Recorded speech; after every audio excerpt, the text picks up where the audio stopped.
Hai semua, perkenalkan nama saya Laura Elisa Malau dari kelas AK5G dengan NIM 19050082033.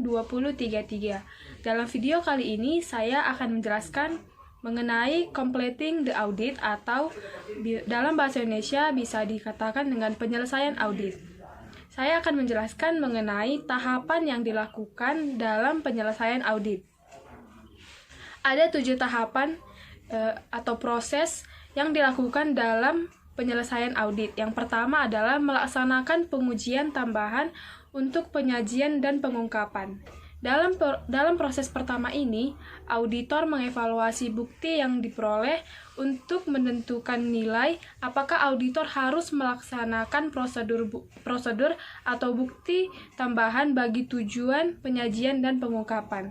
Dan yang kedua, dan juga mengevaluasi apakah keseluruhan penyajian laporan keuangan dan catatan kaki yang berhubungan sudah sesuai dengan standar akuntansi. Untuk tahapan yang kedua adalah mereview kewajiban kontijen. Diperlukan 3 kondisi agar kewajiban kontijen ini ada. Yang pertama, terdapat potensi pembayaran masa yang akan datang kepada pihak ketiga atau pengurangan aktiva lain yang diakibatkan oleh kondisi yang ada. Yang kedua, terdapat ketidakpastian mengenai jumlah pembayaran atau pengurangan atas kerusakan di masa mendatang. Yang ketiga, hasil tertentu akan ditentukan oleh peristiwa atau kejadian di masa datang. Misalnya, tuntutan hukum yang telah didaftarkan tetapi belum diputuskan akan memenuhi ketiga kondisi tersebut. Yang ketiga adalah mereview terhadap peristiwa kemudian atau review for subsequent events. Terdapat 2 kategori prosedur audit untuk mereview peristiwa kemudian. Yang pertama, prosedur yang biasanya diintegrasikan sebagai bagian dari verifikasi saldo akhir tahun. Yang kedua, prosedur yang dilaksanakan terutama untuk tujuan mengungkapkan peristiwa atas transaksi yang harus diakuisisi sebagai peristiwa kemudian. Untuk tahapan yang keempat yaitu mengumpulkan bukti akhir. Setelah melakukan review terhadap peristiwa kemudian, maka langkah selanjutnya dari tanggung jawab seorang auditor adalah mengumpulkan bukti akhir. Terdapat 5 jenis dalam akumulasi bukti akhir. Yang pertama, melaksanakan prosedur analitis. Yang kedua, mengevaluasi going concern entitas.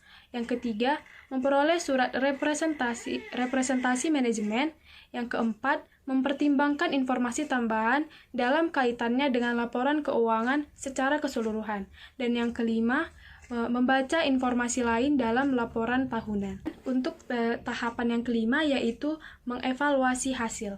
5 aspek utama dalam mengevaluasi hasil. Yang pertama, bukti yang tepat dan mencukupi. Dan yang kedua, pengungkapan laporan keuangan. Ketiga, mengaudit review dokumentasi. Keempat, review independen. Dan yang kelima, ikhtisar evaluasi bukti. Tahapan yang keenam yaitu menerbitkan laporan audit.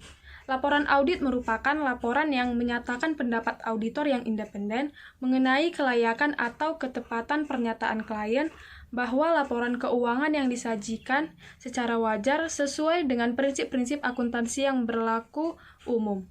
Kewajaran ini menyangkut materialitas, posisi keuangan, dan arus kas.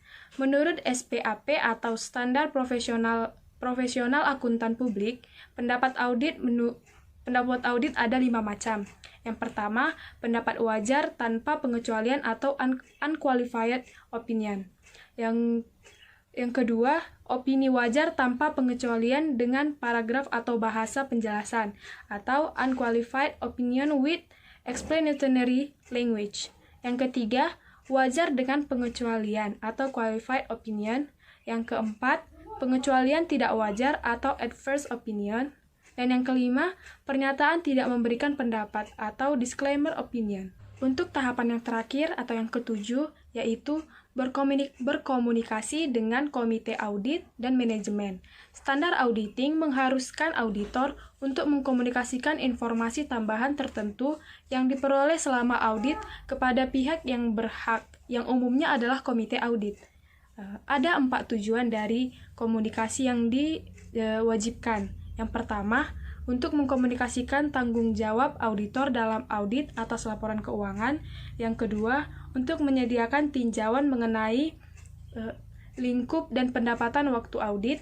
Yang ketiga, untuk menyediakan pihak yang berhak temuan yang signifikan yang diperoleh selama audit. Dan yang kelima, untuk memperoleh informasi yang relevan dengan audit dari pihak yang berhak atau yang terlibat dalam tata kelola.